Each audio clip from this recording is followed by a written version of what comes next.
Good evening, everybody, and thank you for coming to the public information session for the new aggregation program. I'm pleasantly surprised by the turnout, better than the select board meeting. We are here to answer all your questions. Actually, Mark and Joe Capadona, and Denise, I forgot the last. Allard are here from Colonial Power Group. They are going to be the organization that's going to be managing the plan right now, and they're going to explain everything that we're going to need to know down the road. Some folks are going to have asked how we got here. So last year when I came on the select, has it been last year, I think? Yeah. It's already been almost 2 years. When I first came on the select board, it was brought to my attention that it was presented to me as that you can save money by going through Eversource. So after doing a lot of research, I was finally steered in the right way. West Springfield has been doing this program for several years now. I talked with their, I forget, facilities manager or whatever they call the gentleman over there. And he told me to reach out to Colonial. And I reached out to Mark and got some information on the plan. And for those who aren't familiar with the way it's structured, it's basically designed so the more residents that combine into it, it gives us a plan to, I call it the Walmart plan almost. The more you can buy in, the cheaper the rates can go. And once I got affiliated with Mark and the folks from Colonial Power Group, we were at the Mass Municipal Conference. They actually had a meeting, a webinar at the event that explained everything. And really, as I've presented this all along, it's this is a no-brainer. You don't have to opt into it.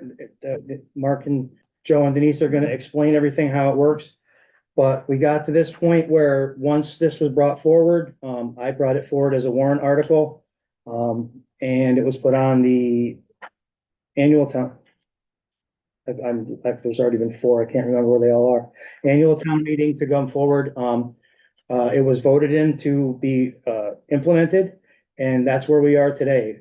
The local adoption that was where it started after all the discussion for town meeting vote, and then the certified minutes of the vote. That went down to Boston to certify that. We hired Miss Beth Greenblatt from Beacon. Beth, can you hear me? Beacon Power, is it Power Solution? Yeah, Beacon Power Solution. She's been our town consultant. She works with the town on a lot of our power implementation programs in the green stuff. And the plan was presented to us as the select board to go over. And we're to the point now where this plan is here for the public to ask questions and get answers. There's a public comment session that's going to be going on it started the 24th of January and ends February 27th. Yep. At that point, everybody's comments are going to be taken into consideration. We're going to present them through Beth and Mark and Joe and Denise, as well as through us. And if there are things that need to be addressed that the folks really think they want, well, we're going to see how we can implement them or if we can implement them. On a good note, I was just talking with Mark and Joe and Denise. This plan started, when was aggregation initially started? The original legislation started in 1997. The Deregulation Act started in 1997. So it was started out east. I forget which town they did it. It kind of worked, was the first town, and then it didn't work, and then it started back up, and then the Cape did their collaborative, and it's just kind of picked up from there.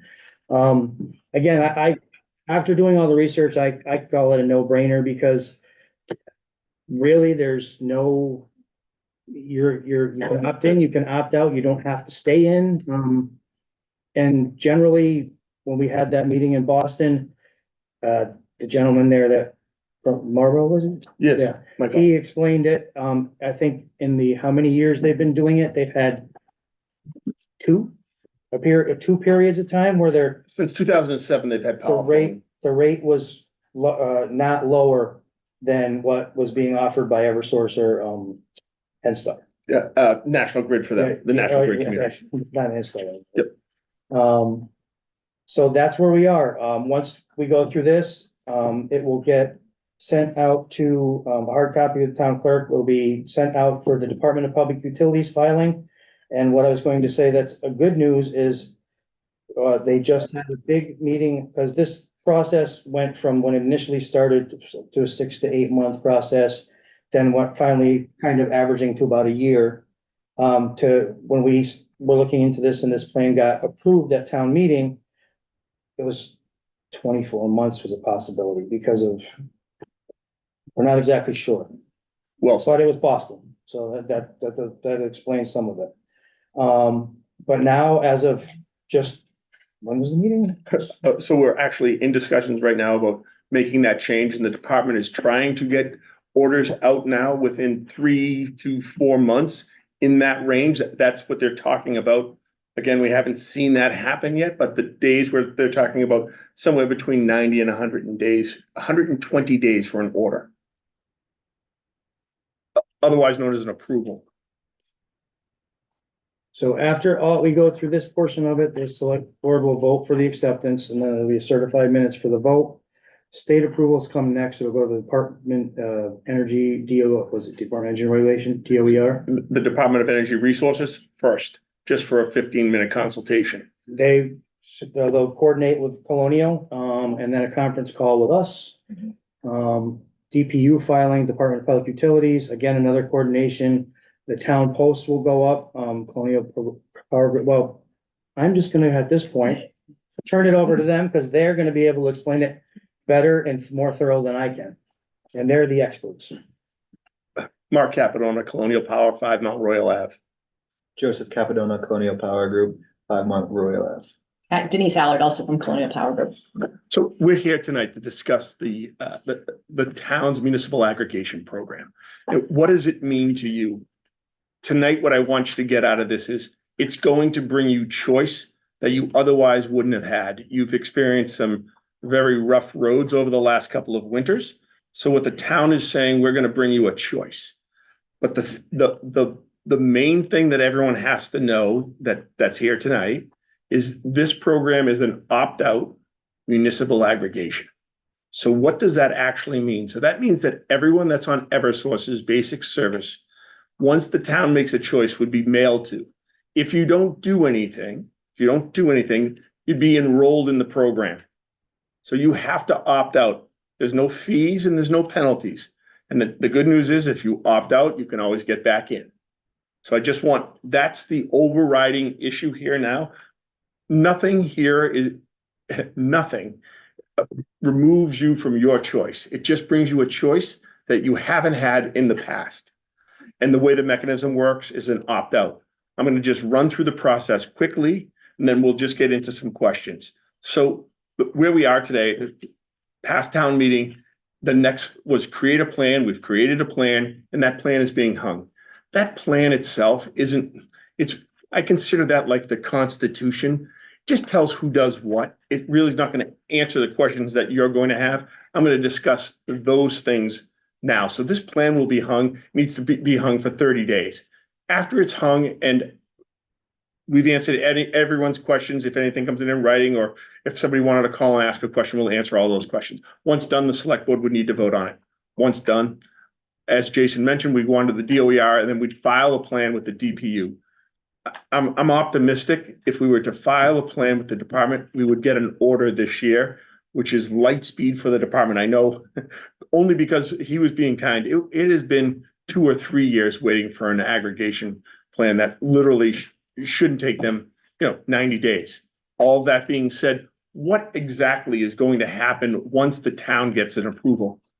Once the town gets an approval, we'll bring them some indicative pricing. There's some choices that the town, and us, we're going to be there the whole time, educating, so forth.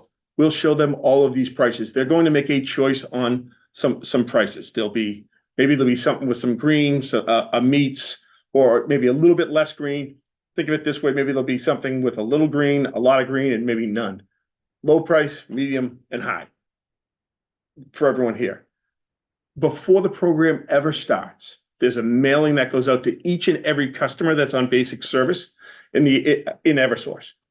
that mailing it'll also be on a select board. We're going to have information sessions and all of that. Once you get that, you're going to have a choice to make. Do I wish to participate or not? It will have right on there what the basic service rate is at that time, and then your rate. Here's where things get a little bit difficult. That rate could be 12 months, could be 24 months, could be 36 months.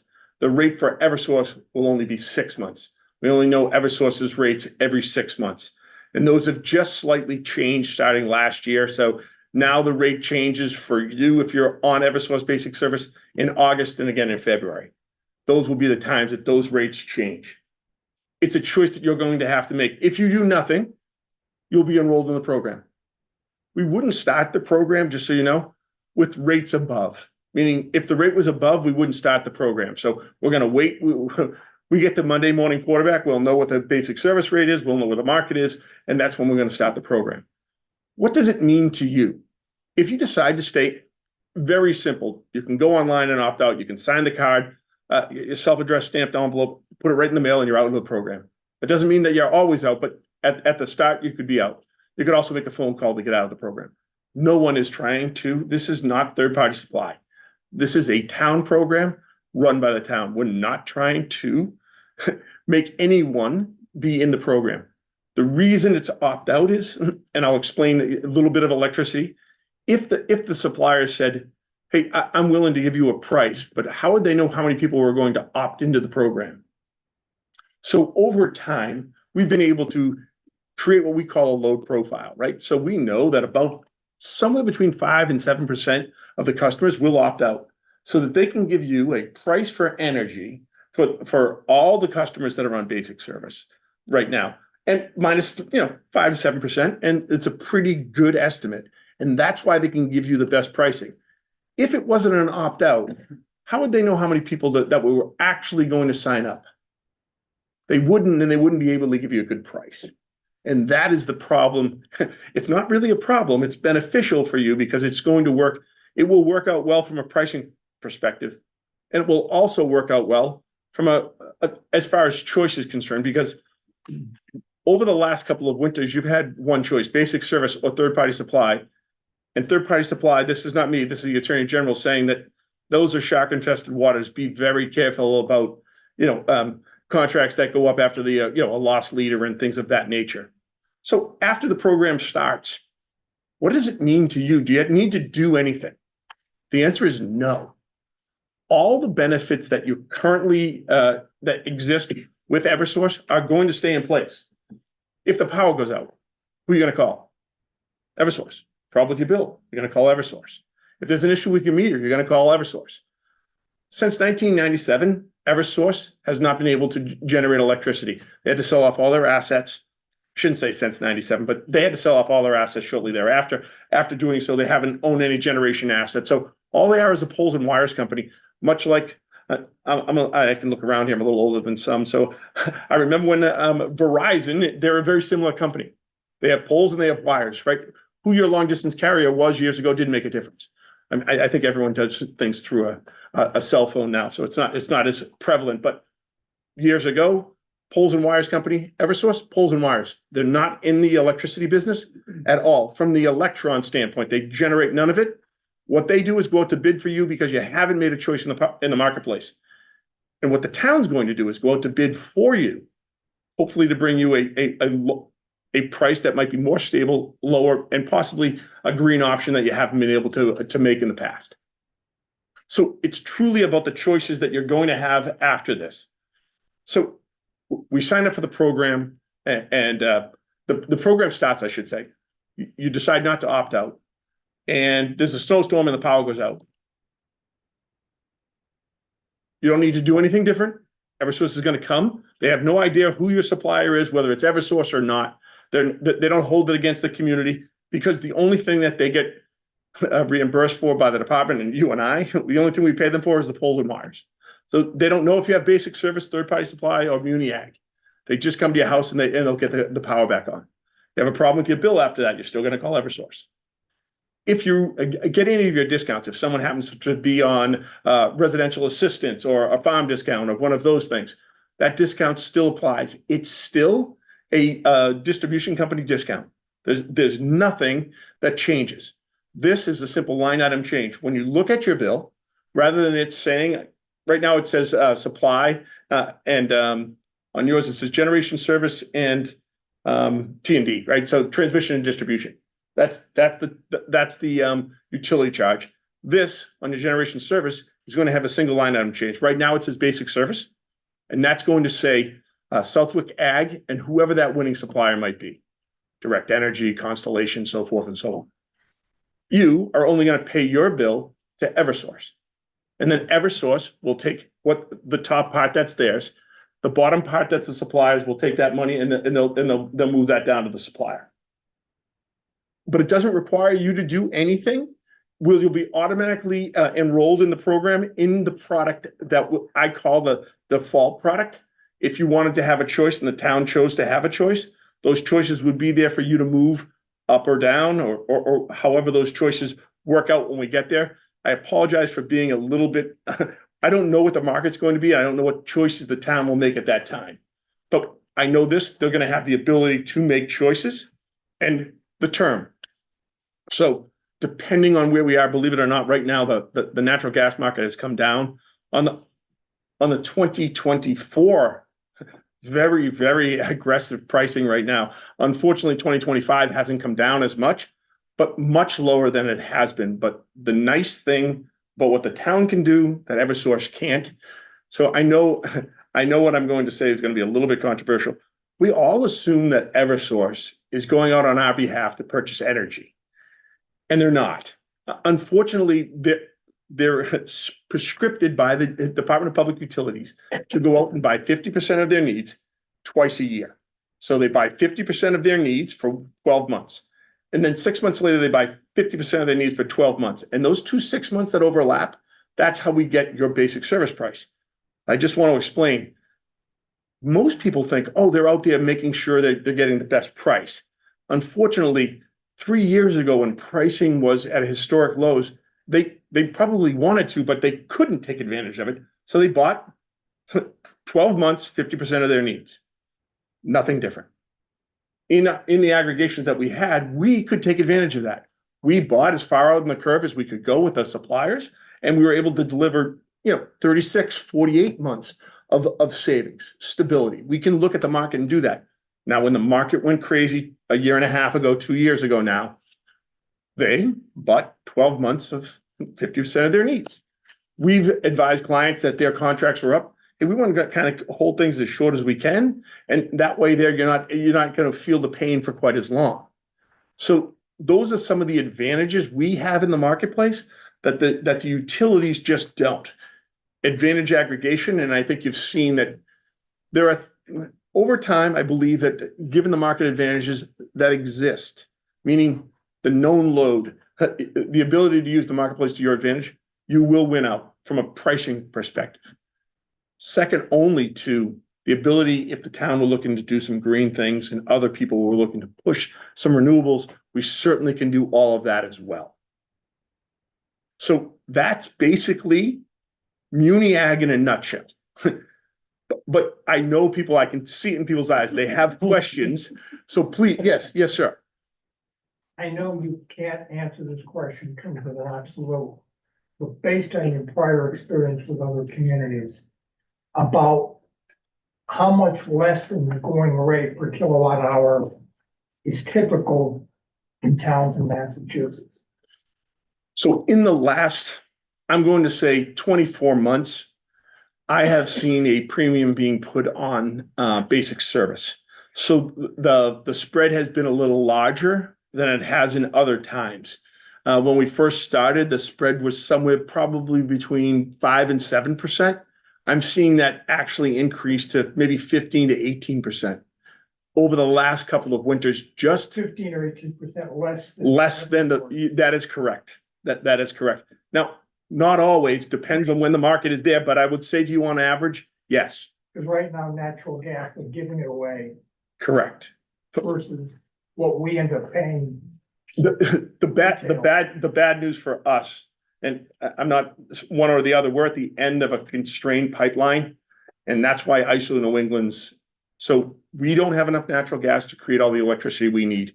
So when it gets cold, the only thing we can do is backfill with LNG. Right. And this will explain the high price. Well, that LNG doesn't come from the United States. Unfortunately, unless the ship is not only built here, it has to be manned here. Otherwise, the Jones Act doesn't allow that gas to come here. So we go to Trinidad to get our, and the rest of the world. So when Mr. Putin turned off the spigot for everyone, we were literally in a bidding war to get natural LNG over here. And that's why it just went through the roof. Without it, we just don't have enough capacity when we get 2 and 3 days of cold, which knock on wood, we don't get any more cold days this winter. So that would be a nice thing for us. More questions though, more questions. Yes, ma'am. Suppose we opt in and this goes through and we have all kinds of plans. The following year, what happens? Do you recommend to the town who they should choose for a supplier? Who does the negotiating with the supplier? And who has the final say? So it's the town program. The town has all the say. So what we would do is if, I don't know what the first contract would be, but if the first contract was 12 months, as you stated, believe it or not, we'll be in the market. As soon as the contract is signed, we're going to be taking a look at the next, if using that scenario, let's just say 25, I would already, the day the contract signed, I'd be looking at 26 and 27, so that if there was a dip in the market, I could be coming to the town and explaining, hey, we're going to be signing a contract. You probably wouldn't hear about that until a month or two before the program, those rates ended, but they'll just sign another contract. And our job here is to bring them viable options. So we vet all the suppliers, make sure that they're licensed in the state, have the financial capabilities to serve, and so forth. So we'll bring them suppliers that are serving municipal aggregation in Massachusetts. Okay, so you give those recommendations to the select, to the board. Yes. And then who negotiates? Is there any negotiation after that? Or is that a fixed? So it's normally the low price, but there could be other factors involved. Someone might say, I've had a bad experience with this supplier when they were serving the town buildings. I've had it happen. I would prefer to use someone else. So they get to make the final decision, but there's not a lot of negotiations because it's literally a bid, low price. It's an RFP type thing. Okay. This is what we want. How much you sell it to us and you give it to the low bidder. That is normally the low bidder, but there are times that I've had come up that it's not always a low bidder. Do the people in the town actually know who the supplier is at that point? Is it on our bill, supplier is? That is a correct statement. It is on your bill. It will say Southwick Aggregation. I'm making this up, Constellation, Okay. Direct Energy, whatever it might be, whoever that winning supplier might be. But more questions for certain. I got a question. Yes, great. Well, what's going on as far as people that have solar or thinking about solar? How does that affect them with this whole thing? Great question. So that contract again is it's a contract with your distribution company. Nothing will change. You'll still get all your credits. But what you need to know is it really puts pressure on the decision. Just let me explain. Eversource, all the utilities. For you, it's going to be Eversource if you happen to be in Southwick. They always pay basic service for your net metering credit. So I'm going to do both scenarios. Right now, I think the rate is like 15 cents, and let's just say we got 13 cents for the aggregation. Just making that up. 13 cents and 15 cents. So you would be paying 13 cents, but they would be crediting your bill for every kilowatt hour that you used at 15 cents. So you make the extra little vig there. That's what I like to call a win-win. Unfortunately, the knife cuts both ways. So someone with solar, let's just say the summer rate came around. Our rate was still 13, but it came all the way down to 11 for basic service. Now you'd be paying the 13, they'd only be crediting you the 11. So just the opposite would be happening. The rest of it will work identical. Thousands of customers are on aggregation with net metering contracts. There's not a problem with it. You just need to understand that there are some, it's kind of like it's on steroids, right? It's just over accentuated on the win as well as the loss. But just something to think about. The one thing I want you to know is if that situation happens, and we do have, certain people in communities, when it's over, you're gonna know ahead of time, you opt out of the program, go back to basic service, not a problem. The next, say you get to the winter rate and you're now under, you opt back into the program. Again, it's all about the choice and one you haven't had before. So if the town has a 12-month contract, Yes, can an individual get out within the 12 months? yes, Okay. So it's and not get like back we in. Signed up that, for that fixed period. that is exactly good. You get to make the choice. You can get out and you can get back in. Residential customers, there's no fee and no penalty. I do want to, in case there's anyone here that's on an industrial, a large G3 user, that customer could have a market rate on the way back in. And just let me explain. One customer could use more power, a large industrial customer. Most of them, I'm just going to use the town. I'm just going to use the town as an example. They could be in the aggregation and then decide to get out. The problem is they're such a large user, they could spike what happens to the rate, and that will end up affecting your pricing the next time you go out. So it's one of those things. Large customers have every ability. We'd price them in because they'd be part of the load. They have every ability to leave. On the way back in, the supplier has the right to offer them a now market price. I also just want to say, if you're gonna come in and go out, you just, right, we don't have smart meters in Massachusetts, so you can only come in and go out on your meter read, right? So normally you get your bill, you look at your bill, your meter read has just happened because you're getting your bill in the mail. If you want to opt in or opt out, that's gonna happen on your next meter read. So you might not see that for 1 to 2 months on your bill because we use our electricity and then we pay for it. So just know that there's a lag. And if you're opting in or opting out right after, too close to your upcoming meter read, the supplier might not be able to get you and it might be on the next meter read. So we like to say 1 or 2 billing cycles for coming or going. Usually when you're going, it's quicker because it's just a drop by the utility, and you're going in, they have to get all your information and it has to sync up with what the utility has on their books. So just be aware it's on your meter read only. You can't, not twice in a month. Yes, For Southwick, this is open to all residents and businesses, all businesses. all businesses. Anyone that's on basic service, if they have a third-party supply, if you've already made a choice in the marketplace, you won't be switched. You won't even receive the mailing. So if you've already made a choice in the marketplace and you're with Direct Energy, we wouldn't get your information. We would only mail to the people that this program could enroll. Excuse me, I'm hopeful in the very near future, we'll be able to mail to those customers that are on there. Currently, the Department of Public Utilities doesn't allow us to. In my opinion, it's not correct. We should be able to notify you that, hey, the town has a program. Here's the rate. This is basic service. You can look at your rate on your bill and make a decision. But currently, we don't get that list. I'm hopeful with this new turn of events at the department that we will be able to get that list to notify everyone. They get a notification, you get an opt-out notice, meaning that if you didn't do anything, you would be switched. They'd just be notified. They'd have to opt into the program.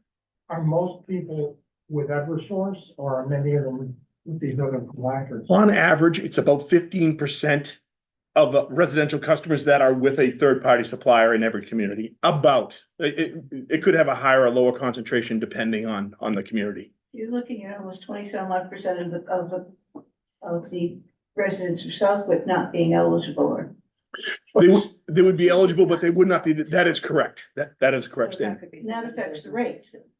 Well, and I'll say this. Most people think of, excuse me, of the Walmart effect, I'm gonna say. That's the way I could put it. Electricity or commodity, regardless of size, is really the market, right? So if on Tuesday, the market is down and it's at, I'm just going to say the price of electricity and all of its components is 11 cents. And then Mr. Putin decides to bomb Poland, let's just say that. And now we're in we have a problem with LNG again. The price 3 weeks from now could be 15 cents. And regardless of my load, that's the price. So I'm going to give you an example, a stark example. So there's a little town north of here. It's called Wendell, Massachusetts. Wendell, Massachusetts had a rate of 36 months of 8.7 cents for 40 months. It was the premier rate in the state. They have about 800, 800, yeah. about 800 meters. It has to do with the timing they were in the market, and their load profile. The city of Boston, also a client. They have as many as, I know they have 215,000 meters. They have a rate of around 11.1 because it's not size. It's when you're in the market. It does have something to do with size because there are certain costs that are spread out that you can spread over a larger amount. But overall, if I'm buying IBM today and the price is 120, and I go to buy it next week and the price is 220, it makes no difference. The market is what's going to set whether I buy 1,000 shares or 10 shares. So I know everyone thinks it's the Walmart, and yes, there are certain costs that, yes, I would say yes. But overall, it's when we're in the market and how often we get a bite at that apple. That's the important thing. And with this, the cost of your company doing the work that you do will be 1/10 of a penny per kilowatt hour. That's correct. So to make it easy, to make it easy for everyone here, because I know when I say, oh, it's a mill of 1/10 of a penny. Well, that doesn't mean anything to the average rate. I mean, 1 cent doesn't really. If the price of energy was going to be 10 cents, the price that would show up on your bill would be 10.1 cents. You would just pay your bill as it would go. Eversource would send the money to, I'm making this up, Direct Energy. Direct Energy would then send us a wire for the amount of how many kilowatts times 0.001. Okay, so it's actually the taxpayer who's paying. It's But no, it's the customer. the cost, yes. I wasn't sure if it came on town taxes or No, whatever. no, no. That's, Only the people participating pay. okay. That's all. And that rate, even with the fee in there, is normally below. Yep. Just so that everyone understands, but it is 0.001.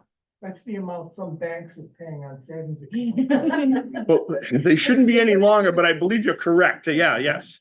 They, Just as the bank in Feeding Hill, doing fine, that's how much they pay.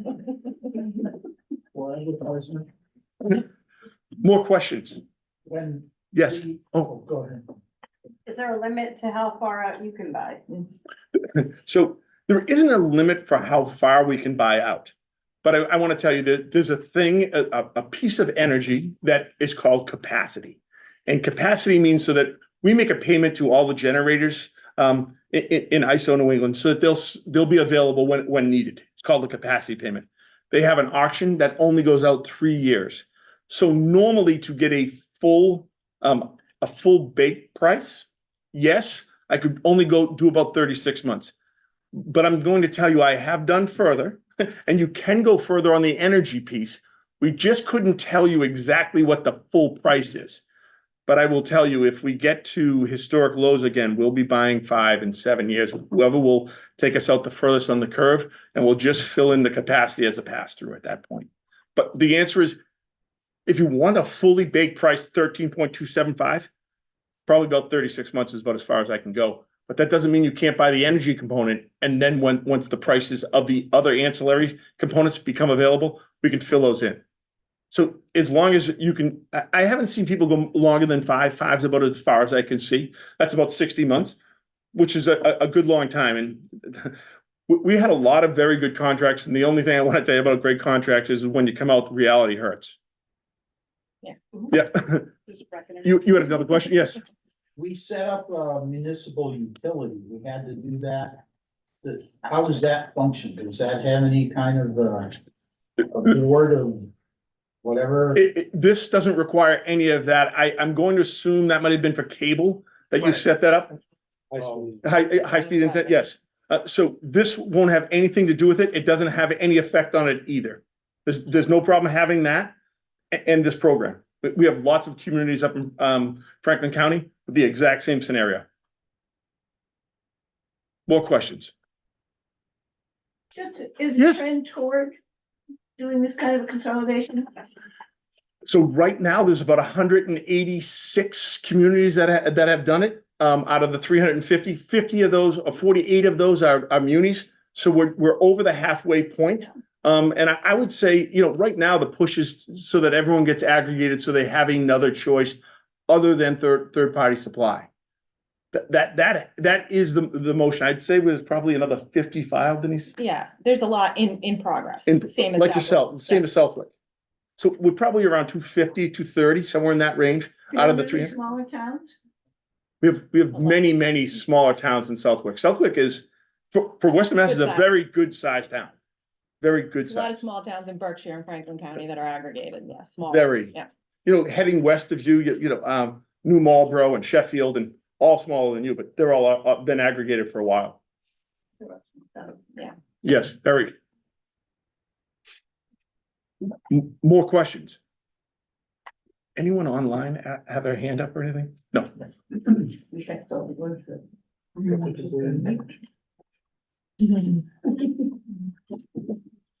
I don't have anything further for you. We do have some FAQs in case anyone wanted to take them with you. Just basic questions that we normally see that come up. If anyone is uncomfortable in this form, wishes to stay after and ask me a question personally, I'm more than happy to stay as long as you need to make sure that you get your question answered. That's what we're here to do tonight. Yes, ma'am. Oh, Go ahead. When would we get the notices? so we're in the middle of a process right now. So right now, at the end of the month, the plan will come down. We'll see if there are any questions. I don't expect a lot of questions on the plan. The plan is a little clunky for the average citizen, as I'm saying. It's really a regulatory document. So once that happens, the select board will vote on that. And after that, we'll file with the DOER, normally within 3 weeks. So we're talking sometime in March, we'll have a meeting with the DOER. And then we're going to go into, I'm going to say it's going to be a black box because I don't know if we're going to be very fortunate and you'll see something come out in 90 or 120 days, or we could be in for a long wait. And I'm just, For the end of the year? yeah, that's the real hope here. And I mean that honestly. I think there's a good chance that you will get an order by the end of the year. I do believe And what that. happens is the town will sign a contract for a particular start date, say your November meter reads. And a mailing will go out in like the middle of September roughly, and that gives you a 30-day opt-out window, right? So you'd get the mailing, you'd have time to review the materials, look at the comparison against the basic service rate. And then like Mark said, there's a card in there that you can send back with a posted paid envelope. You can go online, you can make a phone call, but it gives you some time. We'll be having information sessions. You can come in, talk, ask questions, and then you have 30 full days to make a determination if you want to be in for launch. Like Mark said, if you stay in, you can always opt out later, or you can opt out and opt back in later, but you do have a window there. And then the program would actually launch, and with your November meter reads, that when the rate would kick in, you'd go to that rate. You start accruing at that rate for a month, and then the bill after that, right? Because we use and then we bill, you'd see that rate on your bill with what you're saying, Southwick Aggregation and the supplier's name. Thank you. You're welcome. You had a question, ma'am? Yeah, for residents or businesses who might have a third party supplier now, they may have a contract. Yes, Correct. that's correct. So they would have to review if they could break that without penalty. Before they ever, And they could sign up then when this window opens. that is a correct statement. They want to make sure there's no fee or penalty to leave their program. And then they'd have to just make a determination if there was, whether or not they wanted to or not. And then when you have some vehicle for them to be able to do that, would you give us some Absolutely. cards or something that we can? Yeah, but we'll give you posting and hard copy information on who to call, how to opt in online. You can always call Colonial Power Group for everything. We can process those requests too, but that will be Okay, well we don't wanna publicized. exclude those people, but give them a way to Yes. know how to get in on it if they want. Absolutely. And I'm hopeful, I mean, that we're gonna be able to send them a letter stating, hey, all of this in a But if you letter. can't. If Yeah. we cannot, then we're gonna have to that's do what- exactly as you mentioned. Exactly. Absolutely. And I just wanna know if Mark has anything to say. That's, no, I have everything to say.